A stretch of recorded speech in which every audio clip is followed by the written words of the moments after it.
বিশেষ করে আল্লাহর ওলি আল্লামা সাঈদী আসল জায়গায় বিচার দেওয়ার কারণে আজকে জালেমের এইরকম পরিণত হয়েছে। জোরে কর কথা ঠিক কিনা?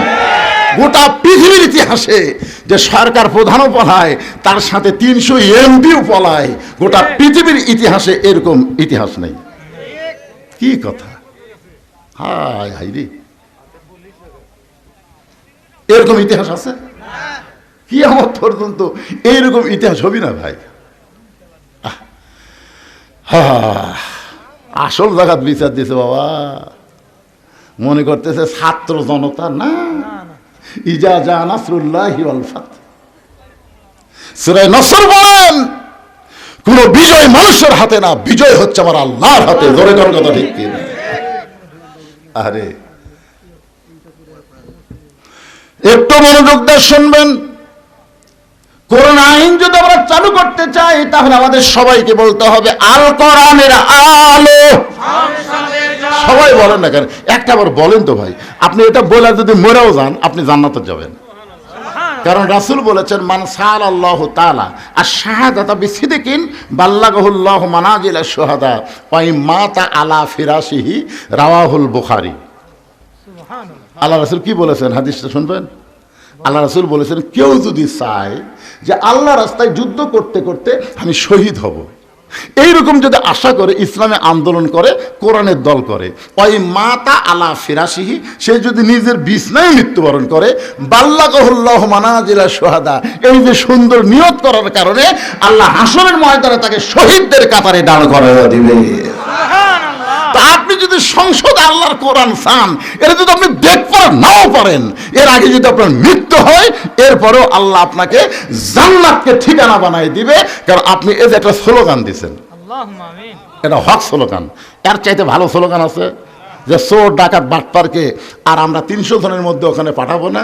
এই মমতাজের মতন খারাপ গায়িকা গেছে, নায়িকা গেছে, লুচ্চা গেছে, বাটপার গেছে, চোর গেছে, সব চুরি করে বাংলাদেশের টাকা বিদেশে পাচার করছে। একটা সন্তান জন্ম নেওয়ার সাথে সাথে 1 লাখ টাকা ঋণ নিয়ে জন্ম নিচ্ছে। হ্যাঁ, এই জন্য সবাই একটা স্লোগান দিয়ে আবার কবরে আসতেছি, আমার দরবারেতে ইয়াকা নাবুদু ওয়া ইয়াকা নাস্তাইন। আমরা গোলামি করে আল্লাহর সাহায্য চাইবো আল্লাহর কাছে। আল্লাহ ছাড়া অন্য কারোর কাছে চাওয়া যাবে না, এমনকি নবীর কাছেও চাওয়া যাবে। আল্লাহ রাসূল যেতে পারবেন? 11 সালে হজ করতে গেছিলাম প্রথম। আমরা তো গোরস্থানে যাই, আমরা দোয়া দরুদ পড়ে হাত তুলি না ভাই? আপনারা হাত তোলেন না গোরস্থানে? দোয়া দরুদ পড়ে যারা কবরে আছে তাদের রুহের মাগফিরাতে আমরা দোয়া করি।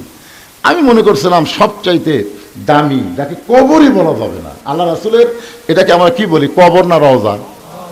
সবাই বলে ওই যে রাসূলের রওজা, পাশে আবু বকরের কবর, পাশে উমরের কবর। আমি মানুষের মুখে বলতে শুনেছি, রাসূলের কিন্তু কবর কয়নি, বলে যে রাসূলের রওজার পাশেই আবু বকরের কবর, পাশেই উমরের কবর। তার মানে বোঝা গেল যে এই আবু বকর উমর কবর আর রাসূলের কবর না। কারণ কি? এখানে রওজা বলার কারণ কি? আমি একটা গজল গাই, দেখেন তো আপনার বুঝতে পারেন কিনা। গাবো? ইসলামের আলো জ্বলায়া দিয়া নবী শুইয়া আছেন সোনার মদিনায়। আর যদি আমি এভাবে বলি, ইসলামের পতাকা উড়ায়া দিয়া নবী ময়রা আছেন সোনার মদিনায়। কি ময়রা কওয়া যাবে? যদি কই খালি গুনা করে। একটু মনোযোগ দিয়ে শুনবেন। আমি বিশ্বাস করি নবী আমার হায়াতুন নবী, এই মনে করে 11 সালে যখন নবীর রওজার পাশে হাত তুলেছি, ইতিমধ্যে 2 পুলিশ এসে আমার হাতের উপর লাঠি দিয়ে ঠাসি দিয়ে বললেন, মান্নু কুল্লু হারাম, মান্নু কুল্লু হারাম। হাত যদি পাতাবার চান, কাবার মালিকের কাছে হাত পাতান, মদিনার রওজার পাশে হাত পাতানো হারাম। আমি মনে মনে কইলাম, পুলিশ রে তুই চিনিস? মনে মনে আমি হলাম বাংলাদেশের একটা সাইকেল বক্তা, আর তুই তার হাতের উপর ঠাসি মারল। কিন্তু আমার ইমান বললো, মাওলানা তুই ভেজাল দেশের লোক, তোর ইমানের মধ্যেও ভেজাল, তোর আমলের মধ্যেও ভেজাল, আর এরা হলো আসল দেশের পুলিশ। জোরে কোন কথা ঠিক কিনা? এ কি হলো রে? কি আছে কি আছে কি আছে? আচ্ছা খাড়া হয় না তো, কি জন্য খাড়া হয়? এরা যদি একবার খেপা যায় এ লাঠি লিয়ে দিতে। আমি তো এরকম থামে থেকে কাম করতেছি, আর ওটো না।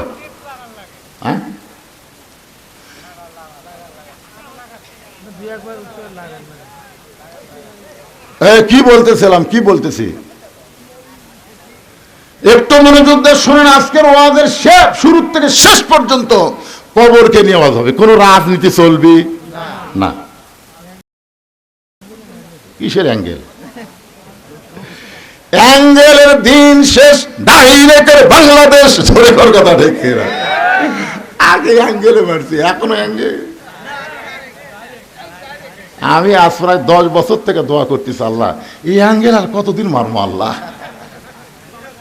কুলজাল হক ওয়াজাহাকাল বাতিল ইন্নাল বাতিলা কানা যাহুকা। সত্য যখন আসবে, মিথ্যা যখন পালায়ে যাবে, আলো আসলে অন্ধকার আর থাকবে না। ধরে কর কথা ঠিক। হ্যাঁ কি বুঝলেন? ইউনুস নবীর নামে গজল এমনি এমনি কইলেন? কে যেন হাসিনা বলছে, এই মহা বিপদের মধ্যে আপনি কোন দোয়া পড়তেছেন? হাসিনা বলতেছে পড়বার গেলে ওর নাম মনে আসে, এই জন্য পড়ি না।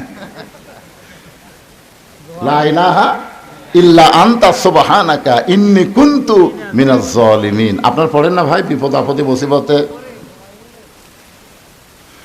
একটু মনোযোগ দিয়ে শুনবেন। আল্লাহর নবী রওজার পাশে হাত তুলবার দেয়নি, বলেছে হারাম। আমার মন বলতেছে 2 টাকার পুলিশ হয়ে আমার মতন মৌলবীর হাতর ঠাসি মারল, তুই আমার চিনিস? এটা আমার মন। আর আমার ইমান বলতেছে মাওলানা তোর ইমানের মধ্যেও ভেজাল, তোর আমলের মধ্যেও ভেজাল। কারণ যেই দেশের থেকে তুই ওয়াজ করবার আইসিস ওই দেশটাই হলো ভেজাল। জোরে কোন কথা ঠিক না? 11 সালে বাংলাদেশের প্রধানমন্ত্রীর নাম হলো হাসিনা। জোরে কোন নাম কি? এরশাদ চাচা পতনের পর বাংলাদেশের জনগণ আর মরদ মানুষক দেখেই নি পারে। আগামী ইলেকশনে যে কি হবি, খালেদা যে হারে চাঙ্গা হচ্ছে, হাসিনার সময় মনে হয় খালেদা যায় যায় অবস্থা। ধরে কোন ঠিক কিনা? এখন মোটামুটি সাইজ হচ্ছে।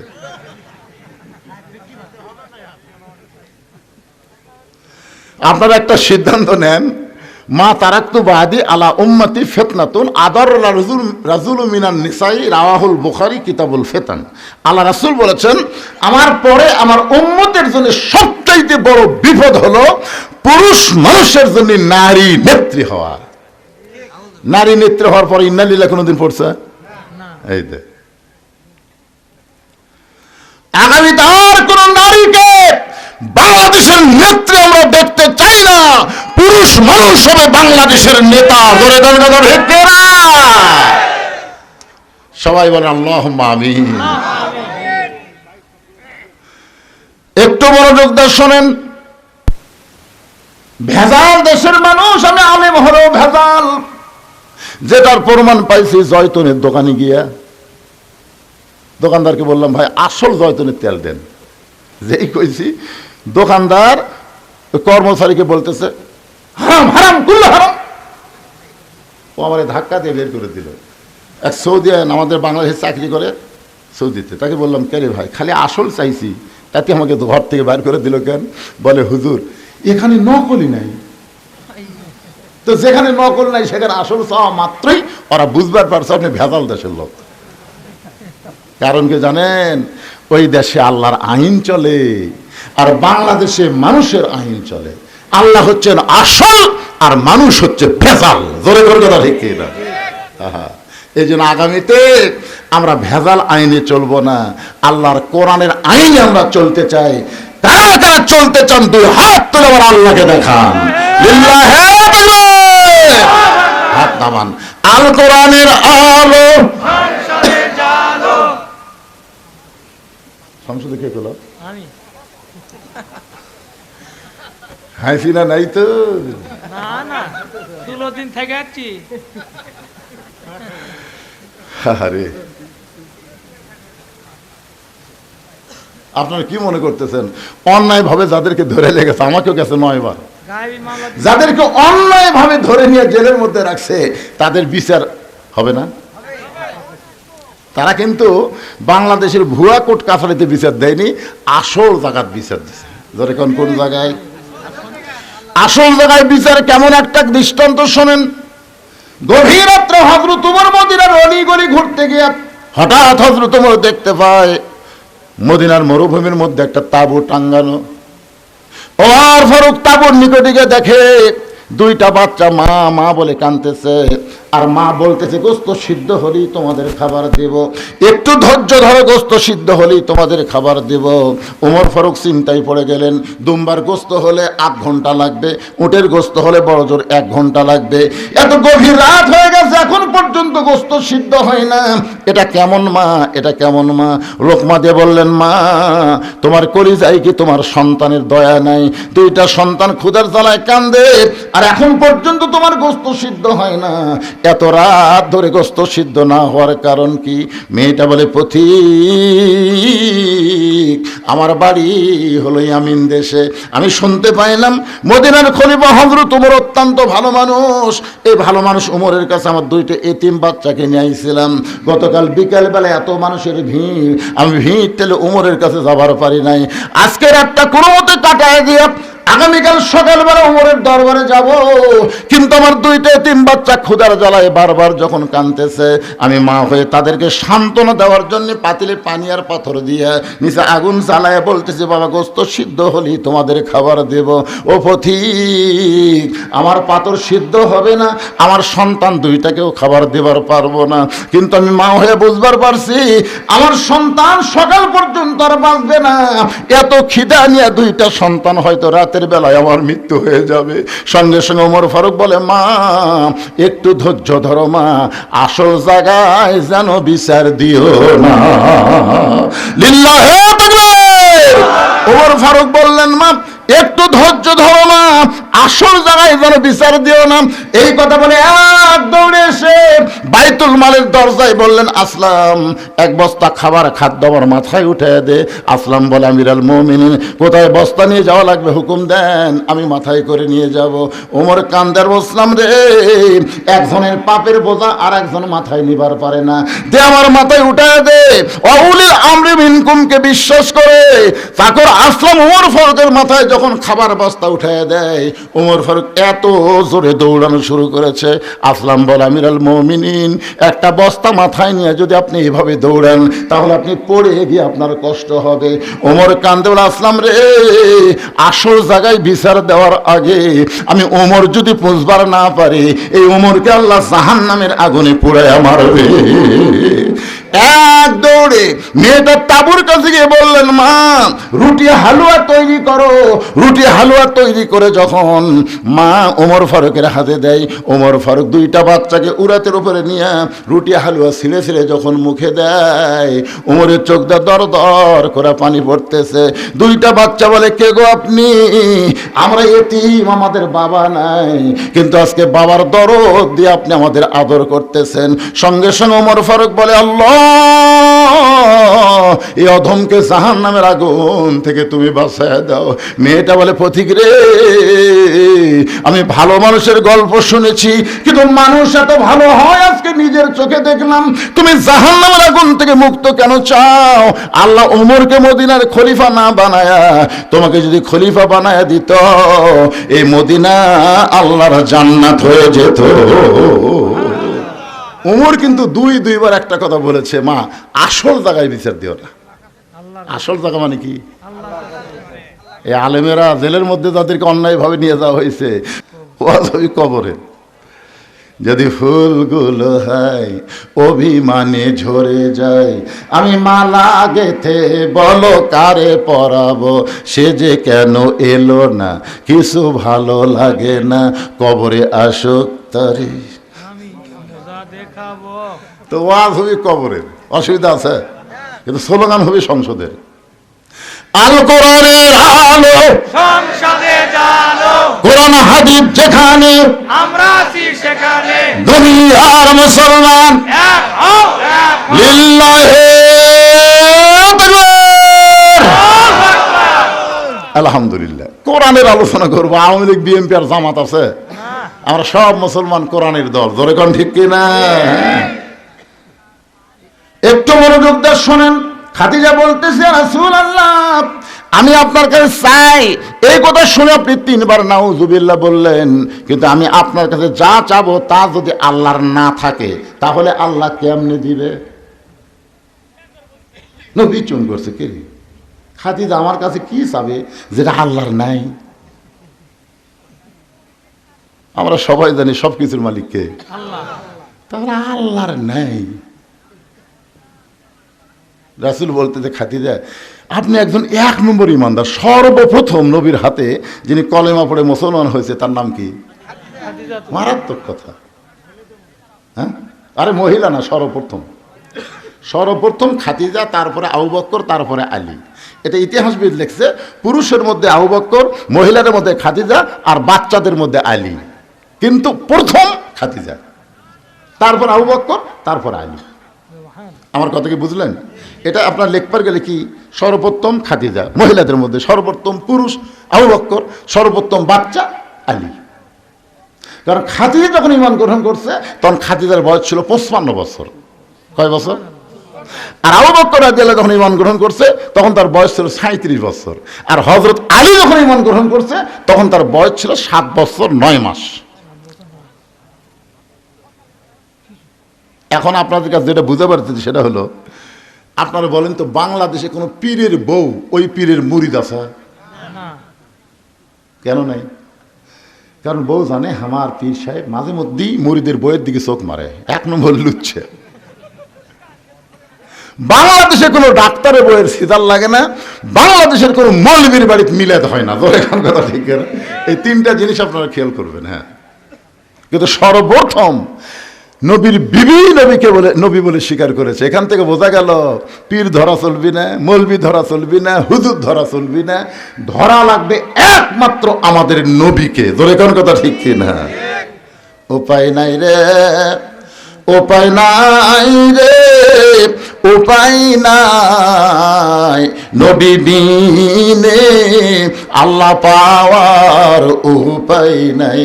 সবাই বলেন উপায় নাই রে, উপায় নাই রে, উপায় নাই নবী বিনে আল্লাহ পাওয়ার উপায় নাই।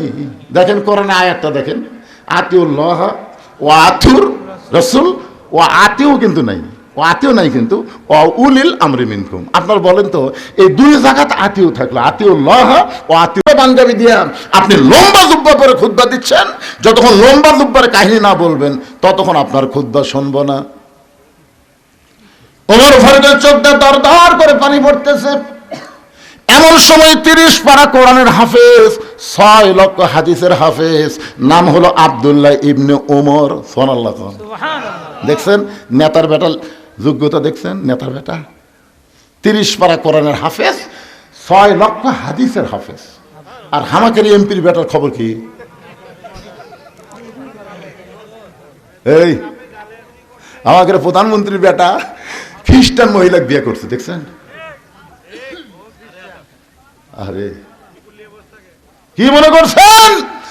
চিন্তা করে দেখেন, বাংলাদেশের মতন 96টা দেশের খলিফা হযরত ওমর, যাকে বলা হয় অর্ধ পৃথিবীর খলিফা, ধরে কোন ঠিক কিনা? তার ছেলে 30 পারা কোরআনের হাফেজ, 6 লক্ষ হাদিসের হাফেজ।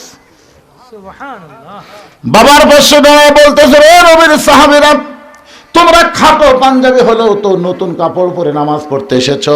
আমার পরনে লক্ষ্য করে দেখো, আমার পরনে কিন্তু নতুন কোনো কাপড় নাই। ওসমান গনি বলতেছে, আব্দুল্লাহ আজকে জুমার দিনে নতুন কাপড় না পরে তুমি পুরাতন কাপড় পরছো কেন?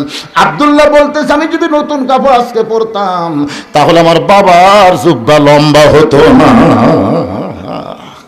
কি বুঝলেন? আমি যদি আজকে নতুন কাপড় পরতাম তাহলে আমার বাবার জুব্বা লম্বা হতো না। রে নবীর সাহাবীরা শোনো, তোমরা সবাই যখন ঘুমায় থাকো, এমন সময় আমার বাবা ঘুমায় না। যেদিন থেকে মদিনার খলিফার দায়িত্ব পাইছে সেদিন থেকে সব মানুষ ঘুম পাড়বে, আর আমার বাবা তোমাদের খেদমতের দায়িত্ব নিয়েছে। জোরে বলেন না সুবহানাল্লাহ। আর এখনকার নেতারা মোবাইল বন্ধ করে ঘুম পাড়ে। ভোটের আগে এসে কয় গরিবের বন্ধু, সমাজসেবক, জনদরদি। যেই শালা নেতা হয়ে গেছে ওর মোবাইল আর চালু নাই। দুনিয়ার সবাই যখন ঘুম পাড়ে, ওমর ফারুক সুরের মতন মদিনার অলিগলি ঘুরে বেড়ায়। হঠাৎ হযরত ওমর দেখতেছে একটা তাঁবু টাঙ্গানো, তাঁবুর বাইরে একটা পুরুষ মানুষ খালি দৌড়াদৌড়ি করতেছে। একবার ডানে যায়, একবার বামে যায়, একবার উত্তরে যায়, একবার দক্ষিণে যায়। ওমর ফারুক লোকটার কাছে গিয়ে সালাম দিয়ে বললেন, ভাইজান, এই যে অস্থির হয়ে আপনি দৌড়াদৌড়ি করতেছেন, আপনার কারণ কি? আসসালামু আলাইকুম ভাইজান। আপনি অস্থির হয়ে দৌড়াদৌড়ি করতেছেন, এর কারণ কি? আসসালামু আলাইকুম ভাইজান। আপনি অস্থির হয়ে দৌড়াদৌড়ি করতেছেন, এর কারণ কি? কয়বার সালাম দিছে লোকটা?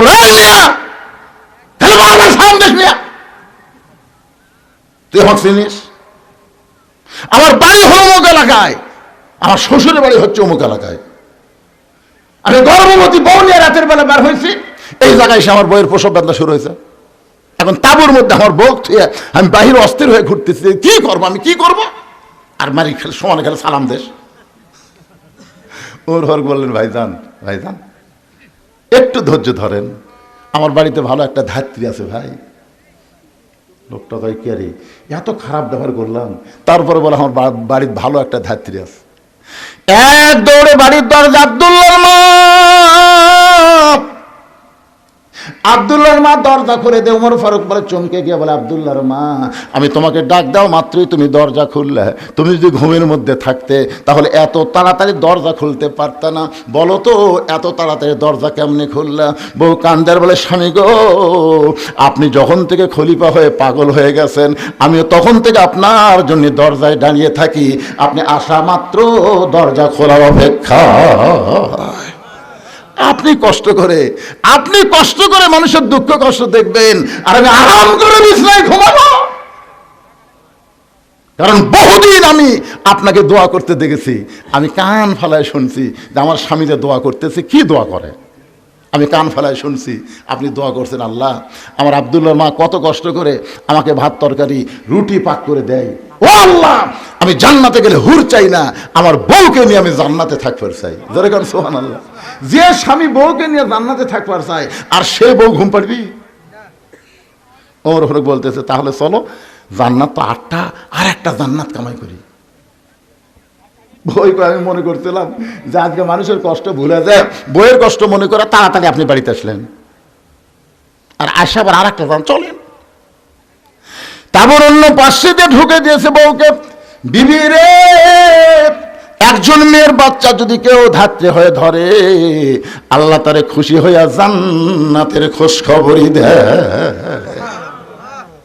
বাচ্চা হয়ে গেছে।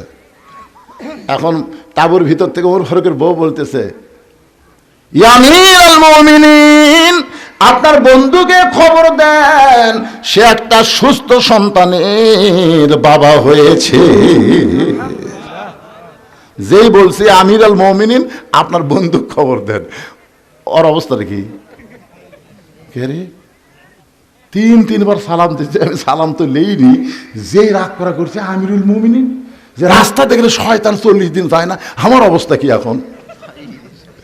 দুই হাত থরথর করে কাঁপতেছে, আমি ভুল করেছি, বেয়াদবি করেছি। ওমর ফারুক বুকের মধ্যে নিয়ে বলে, ভাইজান, যেদিন থেকে খেলাফতের দায়িত্ব নিয়েছি, সেদিন থেকে আমার সুখ মাটি করে তোমাদের সুখ শান্তির চিন্তা কলিজার মধ্যে নিয়েছি। ধরে কারণ সুবহানাল্লাহ। রে দুনিয়ার সাহাবীরা শোনো, তোমরা সবাই যখন ঘুমায় যাও, আমার বাবা তখন ঘুমায় না। আমার বাবা চুপি চুপি আমার দরজায় গিয়ে বলে, আব্দুল্লাহ, ও আব্দুল্লাহ, একটু দরজা খোল। আমি দরজা খুলে তাকায় দেখি বাবার হাতে একটা পাঞ্জাবি। আমি বললাম, বাবা, এই গভীর রাতে আপনি আর একটা পাঞ্জাবি দিয়ে বেড়াইছেন, বাইতুল মাল থেকে আমি একটা পাইছি বাবা, নতুন করে আর একটা দিয়ে বেড়াইছেন। সঙ্গে সঙ্গে ওমর ফারুক বললেন, ইন্নাল্লাহা ইয়ামুরুকুম আন তুআদ্দুল আমানাতি ইলা আহলিহা ওয়া ইযা হাকামতুম বাইনান নাস আনতাহকুমু বিল আদল। আব্দুল্লাহ রে, তোরা আর একটা পাঞ্জাবি দিবার আসিনি বাবা, এই পাঞ্জাবিটা আমার ভাগে পড়েছে, এইটা পরলে আমার হাঁটু পর্যন্ত ঢাকে না। এখন বললে আব্দুল্লাহ, আমি এত খাটো পাঞ্জাবি পরে যদি ইমামতি করবার যাই তাহলে কেমন লাগে? তোর পাঞ্জাবিটা আমাকে দান করে দে বাবা, তোর পাঞ্জাবিটা আমাকে দান করে দে। আব্দুল্লাহ বলে, আবার নতুন পাঞ্জাবি আমার বাবাকে দান করে দিলাম। বাবার পাঞ্জাবি আমার পাঞ্জাবি একত্র করে বাবা লম্বা জুব্বা বানায় খুতবা দেয়। এখন বলো বাবার খুতবা শোনা যায় কি না যায়? সমস্ত সাহাবীরা চিল্লায় বলে, আল্লাহ, তোমার কোরআন দিয়ে যখন রাষ্ট্র চলবে, এমন ভালো মানুষকে মুসলমান নেতা হিসাবে দেখতে পাবে। লিল্লাহে তোমার কোরআনটা যখন রাষ্ট্র চলবে, এমন ভালো মানুষকে মুসলমান নেতা হিসাবে দেখতে পাবে। মানুষের তৈরি আইন দিয়া, ডক্টর কামালের সংবিধান দিয়া এই বাংলাদেশ কোনোদিন শান্তিময় হতে পারে না। বাংলার যদি শান্তি চায়, আল্লাহর কোরআনের বিকল্প কোনো রাস্তা নাই। আল কোরআনের আলো সংসদে জালো। এটা কি রাজনীতি? না। আল্লাহ। খাদিজাতুল কুবরা বলে, ইয়া রাসূলুল্লাহ, আমি আপনার কাছে যা চাই তা যদি আল্লাহর না থাকে। নবী বলে, খাদিজা, আল্লাহর নাই এ কথা বলাও ঠিক না। খাদিজা বললেন, হুজুর তাহলে সূরা ইখলাস পড়ি। নবী চুম করছে। যে খাদিজা বলতে সূরা ইখলাস পড়ি, নবী চুম করছে, তার মানে সূরা ইখলাসের মধ্যে আল্লাহর অনেক কিছুই নাই। আপনার জানেন না, একবার পড়লে 10 পারা কোরআন পড়ার সওয়াব। 114টা সূরা কোরআন শরীফে, কয়টা? প্রত্যেকটা সূরা দেখবেন পড়তে পড়তে সূরার নাম পাবেন। কিন্তু সূরা ইখলাস পড়তে পড়তে ইখলাস কোনো শব্দ এই সূরার মধ্যে আপনার পাবেন না। আছে? কুল আউযু বিরাব্বিন নাস, সূরার নাম কি? নাস। কুল আউযু বিরাব্বিল ফালাক, সূরার নাম কি? ফালাক। তাব্বাত ইয়াদা আবি লাহাব, সূরার নাম কি? লাহাব। ইজা জা নাসরুল্লাহ, সূরার নাম কি? নাসর। কুল ইয়া আইয়ুহাল কাফিরুন, সূরার নাম কি? কাফিরুন। এখন দেখেন তো, কুল হুয়াল্লাহু আহাদ আল্লাহুস সামাদ লাম ইয়ালিদ ওয়া লাম ইউলাদ ওয়া লাম ইয়াকুল লাহু কুফুয়ান আহাদ, এর মধ্যে ইখলাস কোটি নাই। এই 113টা সূরা আপনি পড়েন, পড়তে পড়তে সূরার নাম অটোমেটিক আপনার সামনে পাবেন। কিন্তু সূরা ইখলাস পড়লে 10 বার পড়লেও ইখলাস শব্দ আপনি একবারও পাবেন না। তো এই সূরার নাম ইখলাস আল্লাহ কেন দিলেন? একবার পড়লে 10 পারার সওয়াব রে পাগলারা। পড়বেন, আমার সঙ্গে পড়বেন? তাওহীদ, রিসালাত, আখিরাত, তিনটা। তাহলে পড়েন, বিসমিল্লাহির রহমানির রহিম। কুল হু আল্লাহু আহাদ আল্লাহুস সামাদ লাম ইয়ালিদ ওয়া লাম ইউলাদ ওয়া লাম ইয়াকুল লাহু কুফুয়ান আহাদ।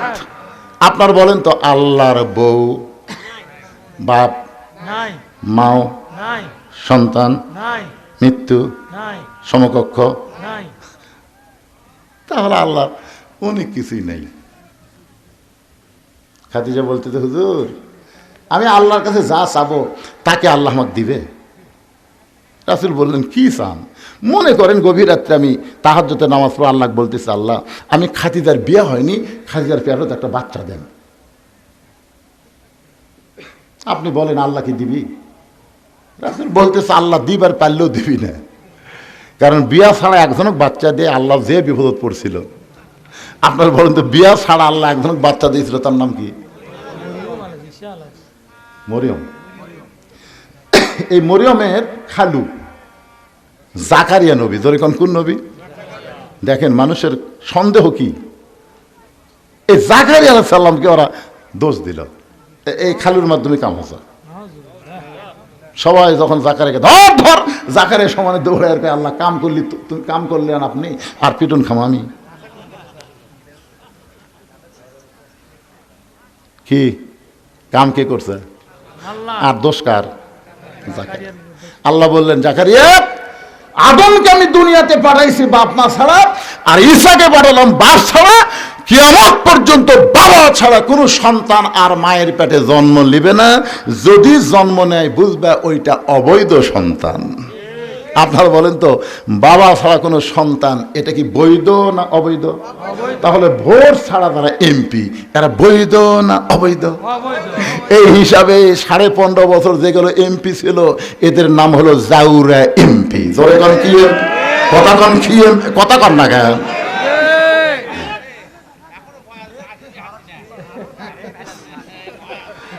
এই আজকের হেডলাইন দিবা জাউরা এমপি।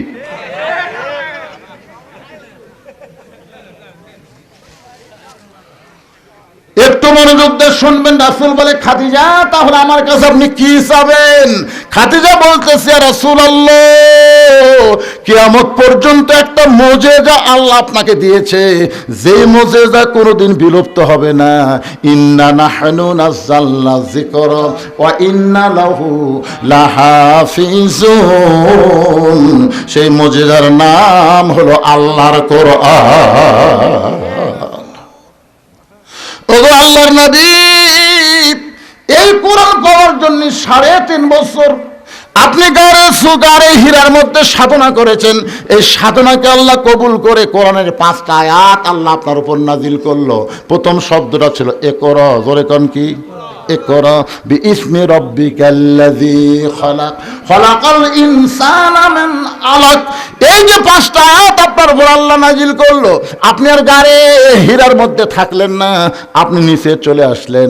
আপনি এই যে গায়ে জুব্বা পরা অবস্থায় ফেরেশতা জিবরাইল আপনাকে বুকের মধ্যে নিয়েছিল। আল্লাহ তাওয়াজ্জু দিয়ে 5টা আয়াত নাজিল হলো। ওই জুব্বার কোনোদিন আপনি পরেন নাই, আমি দেখেছি আপনি যত্ন করে জুব্বাটা রাইখা দিয়েছেন। মাঝে মধ্যে আপনি জুব্বা দেখেন, চুমা খান, আবার জুব্বাটা যত্ন করে রাইখা দেন। ওগো আল্লাহর নবী, আমি খাদিজা যখন মরে যাব, ওই জুব্বাটা আমার কাফনের কাপড় হিসাবে দিয়ে দিবেন। আমার 2 নম্বর চাওয়া হলো, আপনার পবিত্র হাত দিয়ে আমাকে অন্ধকার কবরে নামায় দিবেন। কবরে মাটি দেওয়ার পরে সবাই যখন চলে যাবে, এমন সময় 2টা ফেরেশতা আল্লাহ কবরের মধ্যে পাঠাবে। 2টা ফেরেশতা কবরে আসবে, তাদের নাম হলো মুনকার নাকির। জোরে কোন, তাদের নাম কি? ফেরেশতা আসিয়া যখন জিজ্ঞাসা করিবে, দিন কি তোমার মাবুদকে, বা তখন কি বলিবে? সবাই বলে, গান গাইলে গুনাহ হবে নাকি?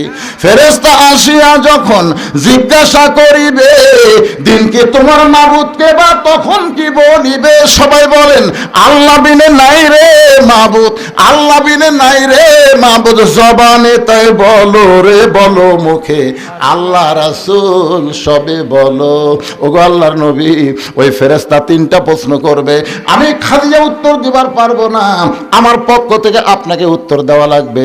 এই 3টা চাওয়া যদি আপনি পুরা করতে পারেন, তাহলে 50,000 বছরের কবরে আমার খাদিজার কোনো চিন্তা নাই। সঙ্গে সঙ্গে আল্লাহ নবী খাদিজার কবরে চুমা দিয়ে বললেন, খাদিজা, ওই আল্লাহর শপথ করে বলতেছি, আমার আগে যদি আপনার মৃত্যু হয়, তাহলে আপনার 3টা চাওয়াই আমি পুরা করব ইনশাআল্লাহ। আপনার বলেন তো, এখানে রাসূল কি বললেন? আমার আগে যদি আপনার মৃত্যু হয়। এই কথার দ্বারা রাসূল বুঝালেন, কে কখন মরবে এটা আল্লাহর নবীও আর আমাদের গোলা জানে তো, জানে না? 5 তলার উপর তলা শুয়ে থেকে, এ বাড়ি আমার, 1.5 লাখ টাকার খাটের উপরে 12,000 টাকার কম্বল গাওয়ার দেখো, আমার বাড়ি আমার ঘর, আমার নামাইকে ওরে তোমার চাদর দেয়, আমাকে নামাবি কে? রাত 3টার সময় একটা ভূমিকম্প। যেরকম কি কম্প না, খুব জোরে ওরা, ওই সেতন পায়ে এত ফোর্সে নামছে ভাই, কম্বলের মধ্যে লঙ্গি খুলে আছে, ওটাও পরার টাইম নেই, একে ন্যাংটা হয়ে নামছে। ফেরেশতা বলতেছে, আল্লাহ নামাইলা নামাইলা, তাই বলে ন্যাংটা করে? আল্লাহ কয়, অহংকার করিস না রে। 41 সাল পর্যন্ত 1 লক্ষণ সে ন্যাংটা হয়ে নামে পলাছে, আর একটা পলালো হাসিনা। ধরে কোন কথা ঠিক কিনা? তার গোষ্ঠী শুদ্ধে। অহংকার করো না বাজান, পলাবো না পলাবো না, শেখের বেটি পলায় না। আর একটা শালা কাউয়া কাউয়া, এই আর এই হামান, ই হচ্ছে হামান। হাসিনা যদি ফেরাউন হয়, কাদের হলো হামান? জোরে কন্দ, এই শালা হামান, আর মাজা চলে না। তেজত এসে মাইক পালি কয়, খেলা হবে ওখানে খেলবার গেলে মাজা থাকা লাগবে না পাগলা, মাজা ছাড়া খেলা যায় কি? তাহলে সমস্ত ক্ষমতার মালিককে। আমার সঙ্গে যারা পারেন তারা পড়েন, না পারলে মনোযোগ দিয়ে শুনবেন। আল্লাহ তাআলা কোরআনে বলতেছেন, তুইজ্জু মান তাশা ওয়া তুযিল্লু মান তাশা বিয়াদিকাল খায়র ইন্নাকা আলা কুল্লি শাইইন কাদির। মা খাদিজা দুনিয়া থেকে বিদায় নিলেন। দুনিয়া থেকে বিদায় নেওয়ার পরে আল্লাহ নবী তাকায় দেখেন তার 4টা মেয়ে কাঁদতেছে। মা খাদিজার পেট থেকে আল্লাহ তাআলা নবীকে 4টা মেয়ে দিয়েছিলেন। একটা মেয়ের নাম হলো রোকেয়া, একটা মেয়ের নাম হলো কুলসুমা, একটা মেয়ের নাম হলো জয়নাব, আর একটা মেয়ের নাম হলো খাতুনে জান্নাত ফাতেমা। রাসূল তাকায় দেখে 3 মেয়ে কাঁদতেছে, একটু শব্দ শোনা যায়, কিন্তু ফাতেমার কান্নার কোনো সাউন্ড নেই। আপনার বলেন তো, যে মেয়েরা শব্দ করে কান্দে ওরা কি শুধুই কান্দে? আমার বাবা মইরা গেছে রে, মরার আগে খাট দিবার চাইছিল, সেই খাট আমাকে দিবে কে? আমার বাবা মইরা গেছে রে। তখন বড় ভাই যা বলতে, কান্দিস না পাগলি, যে খাট আমার বাপ দিবার চাইছিল সেই খাট আমি দেবো। তখন বলতেছে, আমার বাবা মইরা গেছে রে, মরার আগে খাট দিবার চাইছিল, সেই খাট আমাকে বড় ভাই দিবে, এখন ল্যাপ তোষক দিবি কে? আমার বাবা মইরা গেছে রে। তখন মেজো ভাই যা বলতেছে, কান্দিস না পাগলি, ল্যাপ তোষক আমি দেবো। তখন সাইডে যা বলতেছে, মানুষ বুড়া হলে মরবি। এইরকম কিছু মেয়েরা আছে না নাই? ধরে কেন আছে না নাই? নবীর তাকে দেখে ফাতেমা কাঁদতেছে, চোখের পানি পড়তেছে, গাল ভিজে যাচ্ছে, কিন্তু কান্নার কোনো শব্দ নাই। আল্লাহ নবী ডাক দিলেন, ফাতেমা একটু মেহেরবানি করে ঘরের মধ্যে আয়। ফাতেমা যখন ঘরের ভিতরে, নবী বলেন, ফাতেমা তোমার মা দুনিয়া থেকে বিদায় নেওয়ার আগে আমাকে 2টা ওসিয়ত করেছে। 1 নম্বর ওসিয়ত হলো, তোমার মাকে তুমি একলাই গোসল করান লাগবে। ও ফাতেমা, তোমার সঙ্গে অন্য কাউকে তুমি নিবার পারবে না, তুমি একা একাই তোমার মারে গোসল করানো লাগবে। 2 নম্বর ওসিয়ত হলো, তোমার মাকে একা একাই তোমাকে কাফনের কাপড় পরাতে হবে। ফাতেমা বলে, বাবা আমার আরো 3টা বোন আছে বাবা, এদেরকে যদি সঙ্গে না নেই ওরা মন খারাপ করবে। রাসূল বলে, ফাতেমা ওসিয়ত পালন করা হলো ওয়াজিব। যেখানে তোমার মা তোমার কথা একলা বলেছে সেখানে অন্য কাউকে আর ঢুকানোর সুযোগ। আপনারা ওসিয়ত করবেন। এই গোরস্থানের কমিটি যারা আছে তাদের কাছে আমি বলতেছি, আপনার ওসিয়ত করবেন, যদি কেউ মারা যায় কোনো বেনামাজি কবর খুঁড়তে পারবে না। আপনাদের গোরস্থানে কবর কারা খড়ে, নামাজি না বেনামাজি? আরে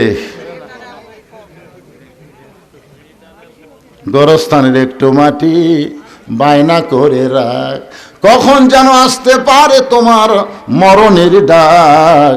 গোরস্থানের একটু মাটি বায়না করে রাখ।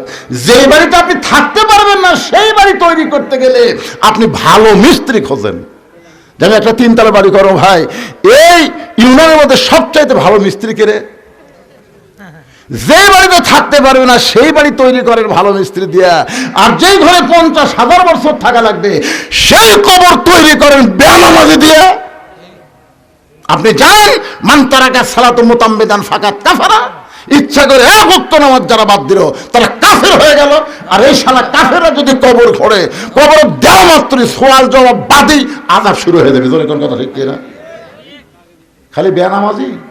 আমার এলাকার যারা কবর খোঁড়ে ওরা যাই মারা গেছে তার ছেলের কাছে না কারোর কাছে বলে, হয় আমরা তো কবর খোঁড়া যাচ্ছি, 5 প্যাকেট সিগারেট দাও।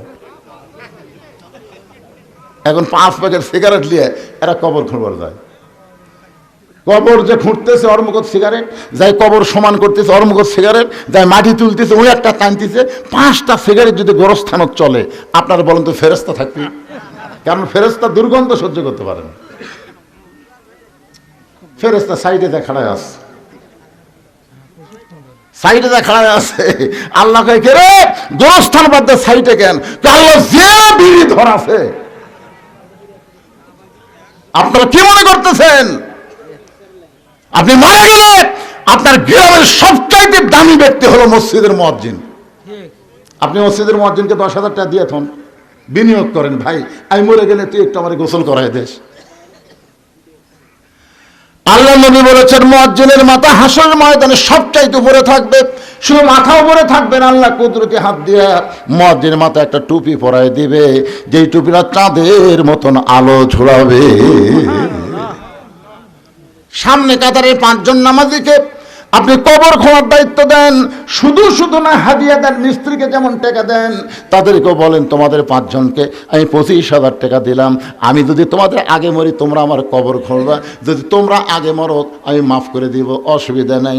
এইরকম ভাবে 5 জন বেনামাজিকে কবর খোঁড়ার দায়িত্ব দেবেন, মুয়াজ্জিন আপনাকে গোসল করায় দিবে। যদি আপনার গোষ্ঠীর মধ্যে কোনো আলেম না থাকে, ভালো আলেম থেকে আপনি জানাজা নেবেন। বাজান রে, এরকম ওসিয়ত করা ইসলামে জায়েজ আছে। আমার কথাকে বুঝবার পারলেন? আল্লাহ নবী ফাতেমাকে বললেন মা তোমার মাকে গোসল করে আসো। ফাতেমা বলতেছে বাবা আরো 3টা বোন বাদ দিয়া মা আমার কথা কেন বলছে বাবা, একটু কি আমাকে বলবেন না? রাসূল বলে ফাতেমা তোমার মাকে আল্লাহ তাআলা এই দুনিয়াতে 1 নম্বর জান্নাতি ঘোষণা করেছে, আর তোমাকে আল্লাহ তাআলা জান্নাতি নারীদের নেত্রী ঘোষণা করেছে। সেদিন থেকে তোমার মা আমার কাছে বলেছে আমার যেই মেয়েটা জান্নাতি নারীদের নেত্রী হবে ওই মেয়েটা যদি আমাকে গোসল করায় দেয় আমার মনে হয় ওই গোসলের ভিতরে আল্লাহ আমার শরীরের মধ্যে রহমত বরকত দিয়া দিবে। মা ফাতেমা খাদিজাকে গোসল করায় দিয়া আল্লাহ নবীর কাছে এসে বলতেছে বাবা মাকে যখন একলাই কাফনের কাপড় পরার লাগবে তাহলে কাফনের কাপড় কোথায় আপনি ব্যবস্থা করেন? সঙ্গে সঙ্গে নবী আমার ওই জুব্বা টেনে বের করে ফাতেমার হাতে দিয়ে বলে মা এই জুব্বাটা তোমার মাকে কাফনের কাপড় পরায় দাও। ফাতেমা শুধু কান্দে আর কান্দে। রাসূল বলে ফাতেমা কান্দার কারণ?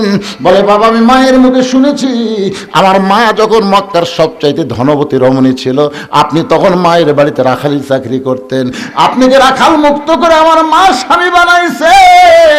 মক্কার সবচাইতে ধনবতী রমণীকে বিয়ে করার পরে আজকে আমার মা মরে গেল, আর মায়ের জন্য মক্কার দোকানে কি নতুন কোনো কাপড় নাই? কোনো নতুন কাপড় না দিয়ে এই পুরাতন জুব্বা দিচ্ছেন বাবা, মরার সঙ্গে সঙ্গে আমার মায়ের কথাকে আপনি ভুলে গেলেন। রাসূল কান্দার বলে ফাতেমা এই জুব্বা আমি তোর মাকে দিচ্ছি না মা, তোমার মা আমার কাছে চাইছে। ফাতেমা বলে বাবা এই পুরাতন জুব্বা চাওয়ার পিছনে মায়ের কারণ কি? আল্লাহ নবী বললেন ফাতেমা এই জুব্বা সাধারণ কোনো জুব্বা নয়, এই জুব্বার সঙ্গে আল্লাহর কোরআনের সম্পর্ক রয়েছে। এখন আপনারা বলেন আল্লাহর কোরআনের সম্পর্ক যার সঙ্গে থাকে তার দাম বাড়ে না কমে? আল্লাহর কোরআন আইনকে গ্রহণ করে এই অন্ধকার কবরে যদি যাওয়ার পারেন আল কোরআনের আলো খালি সংসদে চালো না, আল কোরআনের আমলটা আপনার অন্ধকার কবরেও আলো দেবে। ধরে কোন কথা ঠিক কিনা? অনুনাজ্জিলু মিনাল কোরআনি মা হুয়া শিফাউ ওয়া রাহমাতুল লিল মুমিনিন। আল্লাহু আকবার।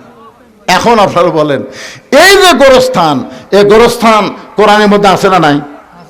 আর একটা আয়াত আমি পড়ে আপনাদের সামনে, এখানে কি হয়েছে শুরু হলো মিনহা খালাকনাকুম ওয়া ফিহা নুইদুকুম ওয়া মিনহা নুখরিজুকুম তারাতান উখরা।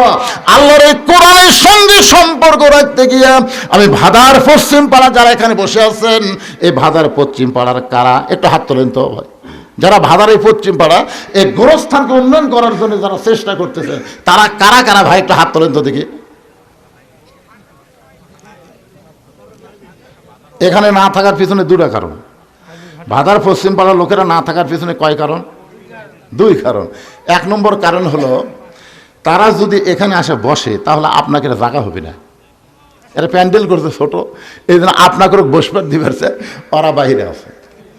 আর 2 নম্বর কারণ হলো মাহফিলের মোনাজাতের শেষে আপনাকে ভাত তরকারি আছে দেখছেন।